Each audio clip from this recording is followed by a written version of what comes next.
Paz do Senhor, meus irmãos, hoje é a nossa última lição do trimestre, nossa lição número 13, o cristão e a promessa da vinda de Jesus. Nosso fundamento está em 2 Pedro 3, versículo 9, que diz o seguinte: o Senhor não retarda a sua promessa, ainda que alguns a têm por tardia. Referências bíblicas está em Mateus 24, verso 1 a 3. E quando Jesus ia saindo do templo, aproximaram-se dele os seus discípulos para lhe mostrarem a estrutura do templo. Jesus, porém, lhes disse: não vedes tudo isto? Em verdade vos digo que não ficará aqui pedra sobre pedra que não seja derribada. E, estando assentado no Monte das Oliveiras, chegaram-se a ele os seus discípulos em particular, dizendo: dize-nos quando serão essas coisas e que sinal haverá da tua vinda e do fim do mundo. O nosso objetivo geral dessa lição é estudar sobre a segunda vinda de Jesus, né? Aliás, sobre a segunda vinda de Jesus não, sobre a segunda vinda de Cristo, né? Em cumprimento à sua promessa, porque há uma diferença entre Jesus e Cristo. Objetivos específicos: esclarecer sobre a promessa de Jesus de voltar para buscar o seu povo, e estudar sobre os sinais da volta, de sua volta, e mostrar que a volta de Jesus é certa. Só uma diferenciação aqui sobre Jesus e sobre Cristo, né? De maneira geral, quando a gente fala Jesus ou Cristo, todo mundo entende quem é. Só que de uma maneira mais específica, de uma maneira mais teológica, de uma maneira mais bíblica, Jesus é a personagem histórica, né? O homem. Cristo, na condição agora de que Jesus ressuscitou, ele se tornou Cristo. Cristo é um título, né? Cristo não é nome. O nome de Jesus não era Jesus Cristo, não. É Jesus o Cristo. Cristo é ungido, o Messias, o enviado. Então, quando ele voltar novamente, ele não vai voltar numa figura humana. Ele vai voltar de maneira glorificada como Deus. Por isso, quando a gente se refere nos evangelhos, a gente pode chamar de Jesus.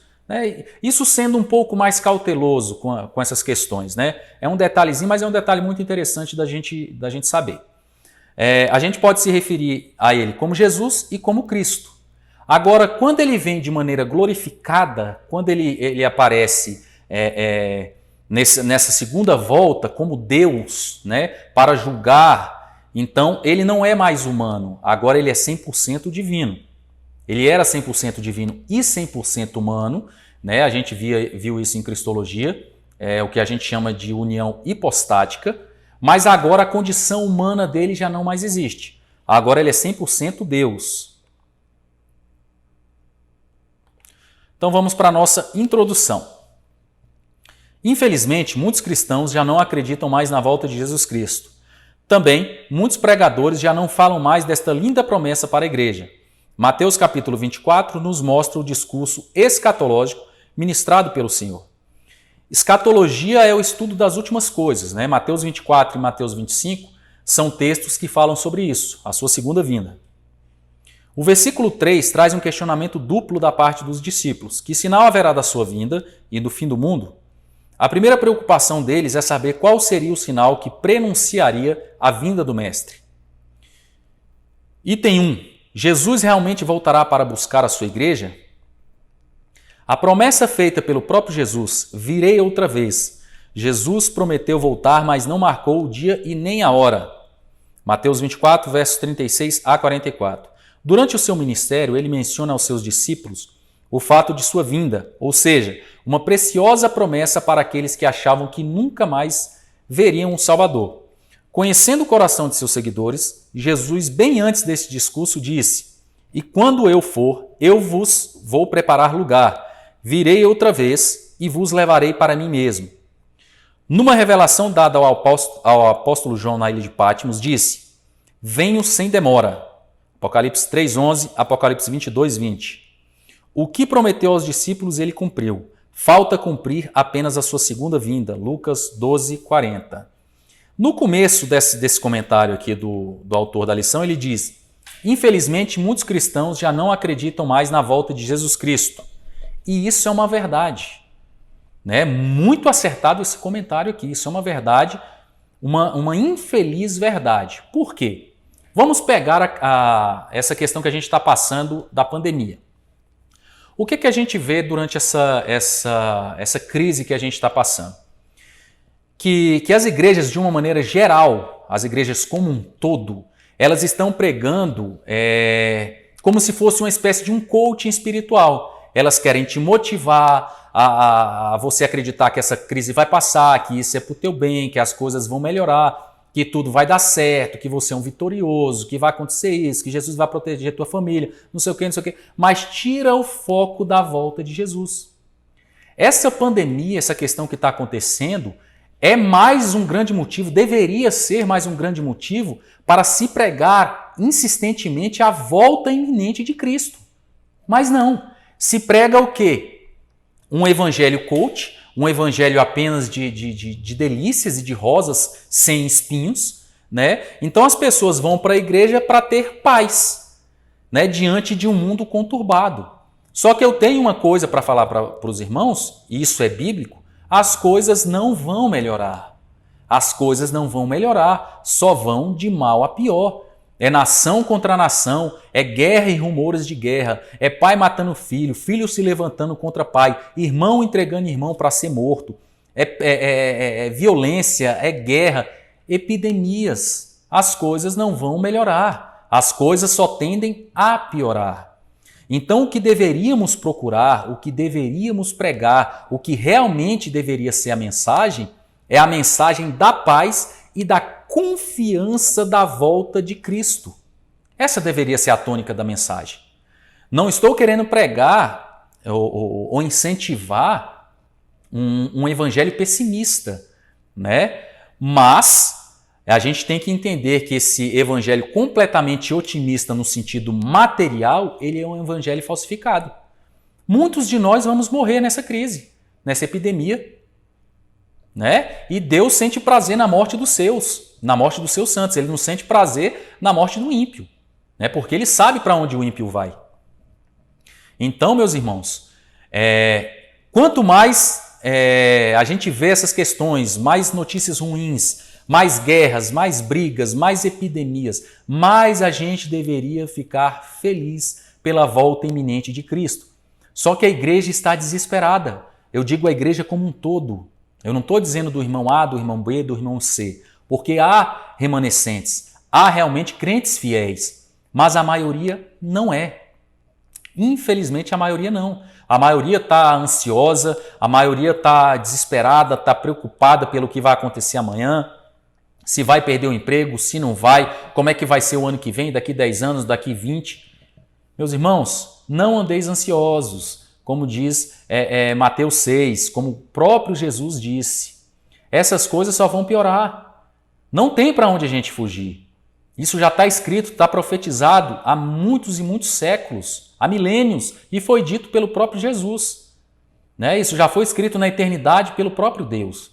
Então as coisas vão piorar. O que a gente tem que ter e tem que pregar é a confiança na nossa vida eterna.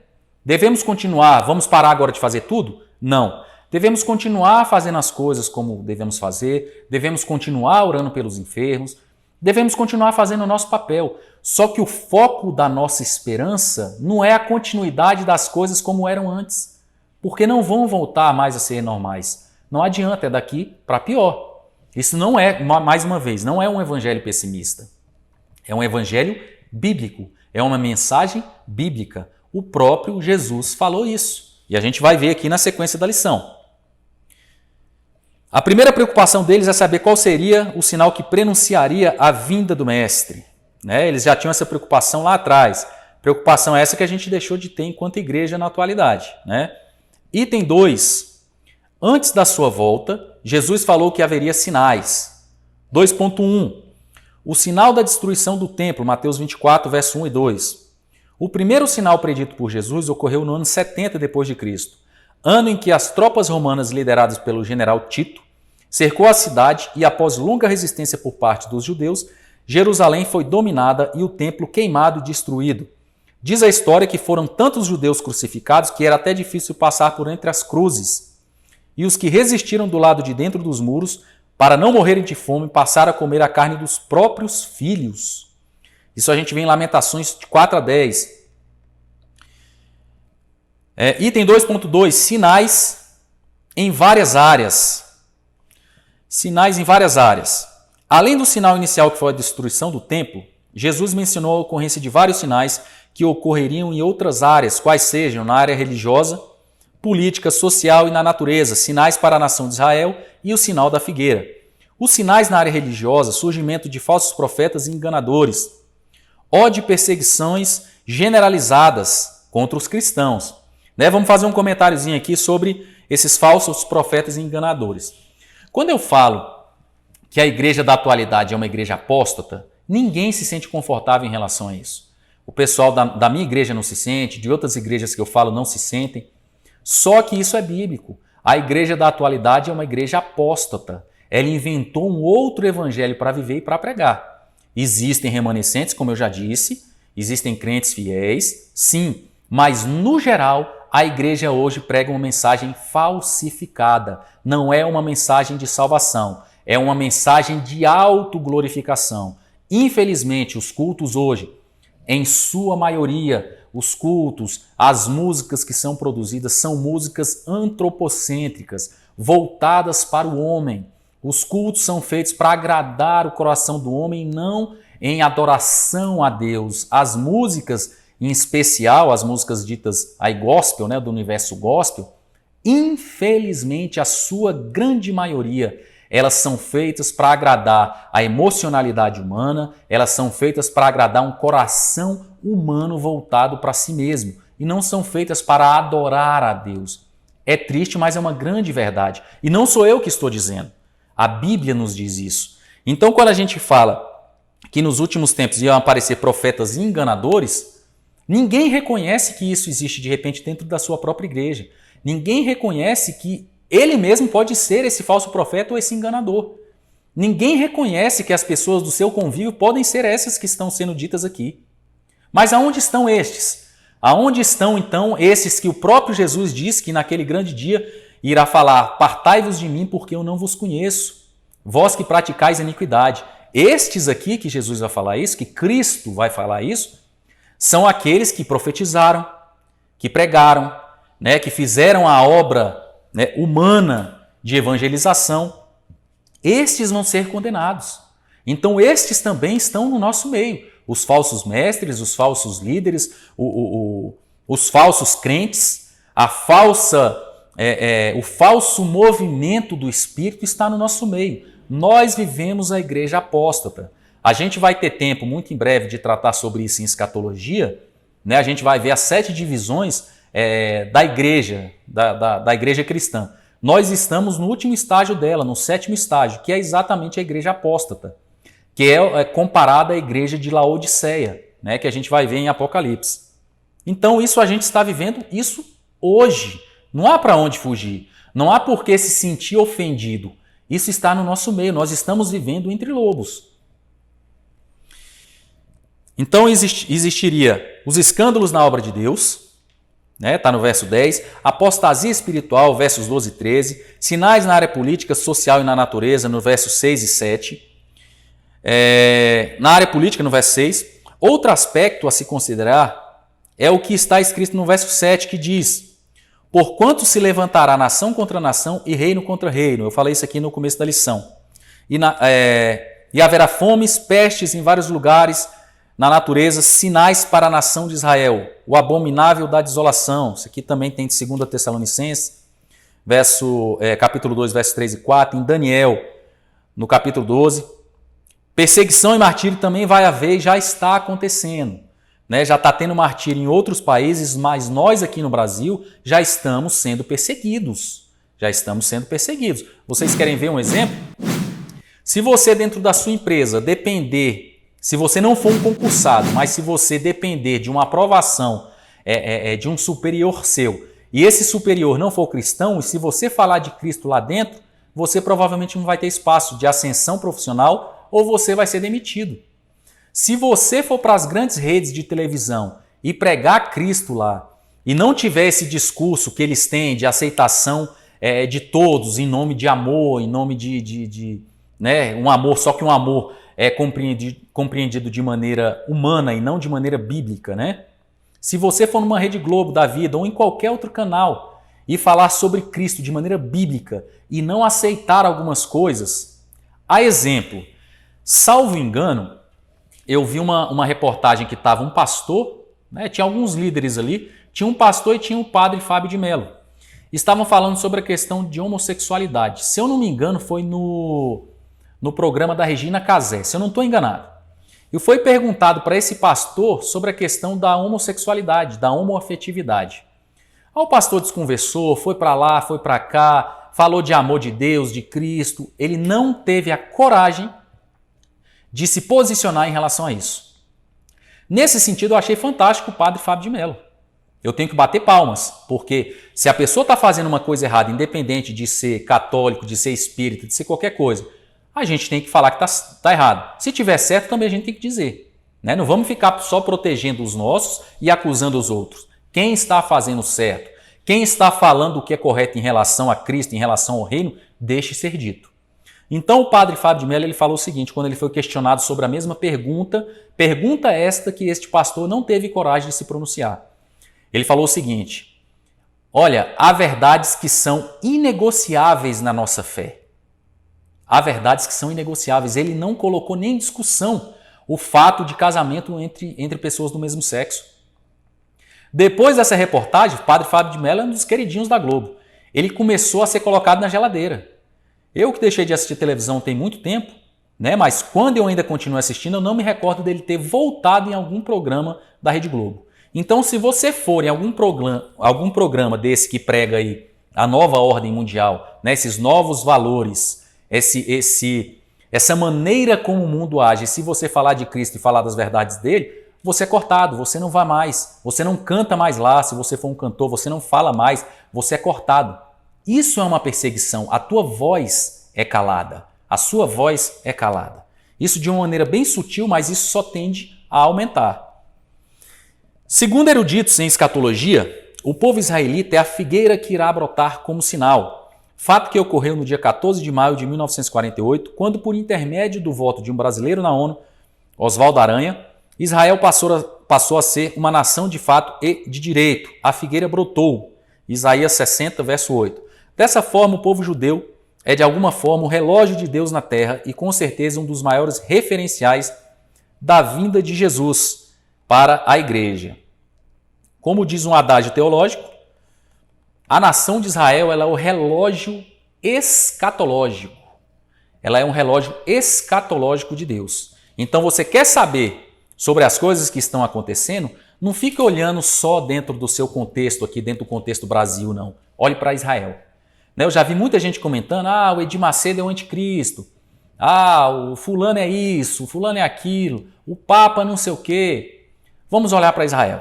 Se a gente olhar só para o nosso contexto, a gente corre um risco seríssimo, como a gente vem errando ao longo das nossas eras, ao longo das eras, quando várias pessoas tentaram dizer quem era o anticristo, quem era a besta, erraram porque esqueceram de olhar para Israel. Então Israel é o relógio escatológico do mundo. Israel é o relógio escatológico. O mundo como um todo está manifestando isso, só que Israel é para onde deve estar voltados os nossos olhos. Porque dali surgiu o Salvador e é dali que vai vir também os sinais da volta de Cristo. Então vamos continuar na nossa leitura. O mesmo Jesus que subiu aos céus do Monte das Oliveiras diante do olhar atônito da vasta multidão, voltará de forma iminente para cumprir de forma gloriosa a sua promessa. O tema da nossa lição, ela está girando aqui em torno dos cristãos que não têm mais essa esperança, não acreditam mais nessa volta de Cristo. Eles falam isso de maneira retórica, de uma maneira assim, eles até comentam, mas dentro do coração realmente eles não estão esperando isso. Eles estão na igreja e essa questão de pandemia foi fantástico para a gente ver isso. Esses cultos voltados para reforçar a tua esperança de que tudo voltaria a ser do jeito que era. Ou seja, Cristo está mais distante, meu irmão. Pode ficar calmo. Pode voltar para o seu emprego do jeito que era, para a sua paz do jeito que era, para a sua família do jeito que era e tudo vai continuar do mesmo jeito na santa paz. Só que não é isso que a Bíblia diz. Tudo está ladeira abaixo, até a volta de Cristo. Então isso serviu, esse problema mundial que a gente está vivendo, serviu exatamente para mostrar que a gente está muito distante de um pensamento realmente voltado, de um coração voltado para essa esperança da volta de Cristo. Nós falamos que Cristo está voltando de uma maneira até esporádica, vamos dizer assim, mas no fundo a maioria de nós não acredita e não quer que ele volte agora. Se a gente pudesse dar mais um tempinho, pedir para ele esperar mais um pouco, né, a gente faria isso. Eu vou dar um exemplo aqui, até que eu usei numa aula minha, que é do seguinte. Vamos dizer que você está esperando aí um parente seu, de repente um pai, um filho, que há muitos anos foi para outro país e há muito tempo você não o vê. Né? E ele fala que está voltando. E ele fala que um dos sinais de que ele voltará, dando esse comparativo aqui, ele fala que vai buzinar na frente da sua casa. Que ele está voltando de caminhonete, que ele comprou uma caminhonete, enfim, e que ele vai buzinar na frente da sua casa. Aí vamos dizer, né, que ele fala que vai haver alguns sinais. E esses sinais seriam, de repente, o barulho de uma caminhonete, o buzinar, né, ele fala que vai voltar de dia, nesse exemplo aqui.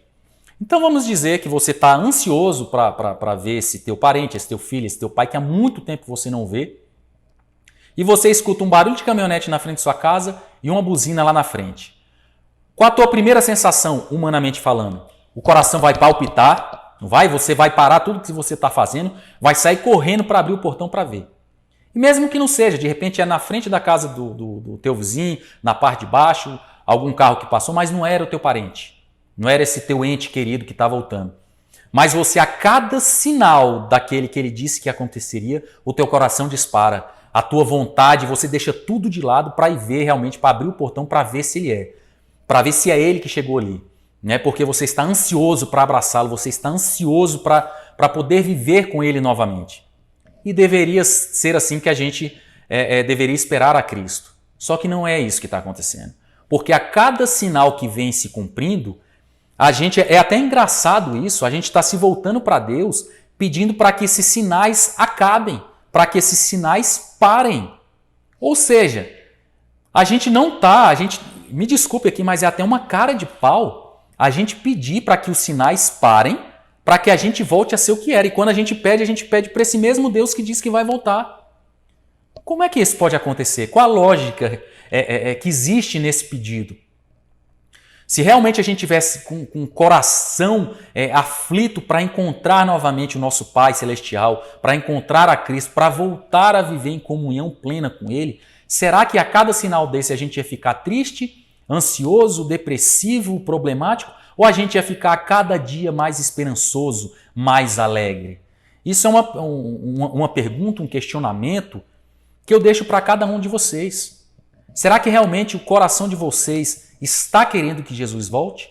Será que vocês realmente estão querendo, o coração está voltado para o reino, está voltado para querer viver novamente no paraíso com Deus? Será, meus irmãos?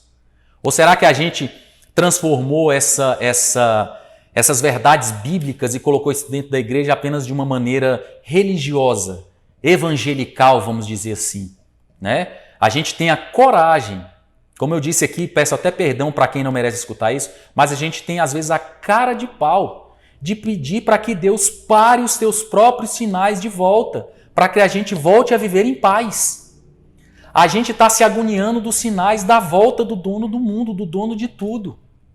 A gente não está esperando mais Cristo. Isso agonia a maioria de nós. Então fica a reflexão para cada um dos irmãos. E para concluir o nosso trimestre, o autor aqui diz na nossa conclusão: o cumprimento da promessa do arrebatamento da igreja é somente uma questão de tempo. Devemos estar preparados e apercebidos, com as lâmpadas cheias de azeite, pois a qualquer instante se ouvirá o brado: aí vem o noivo, sai-lhe ao encontro. Porque ainda um pouquinho de tempo, e o que há de vir, virá e não tardará. Hebreus 10, verso 37. Então, meus irmãos, foi um prazer estar com vocês aqui durante esse trimestre, falando sobre aqui a vida do cristão. A gente tratou sobre vários assuntos. Esse último assunto eu julgo que seja o mais importante de todos.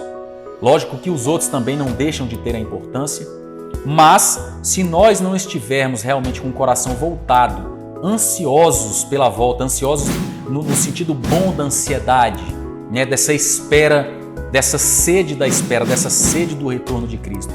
Se o nosso coração não estiver voltado para isso, não estiver nisso, se as pregações não estiverem focadas em mostrar isso, muito dificilmente nós seremos arrebatados. Tá certo? Então fica a reflexão para os irmãos e fica um forte abraço para todos que acompanharam essas 13 lições desse trimestre e até o próximo trimestre com a nova lição que a gente não sabe qual seja ainda, mas com fé em Deus será uma lição muito proveitosa para todos nós. Então um forte abraço, fiquem na paz de Cristo e até o próximo trimestre.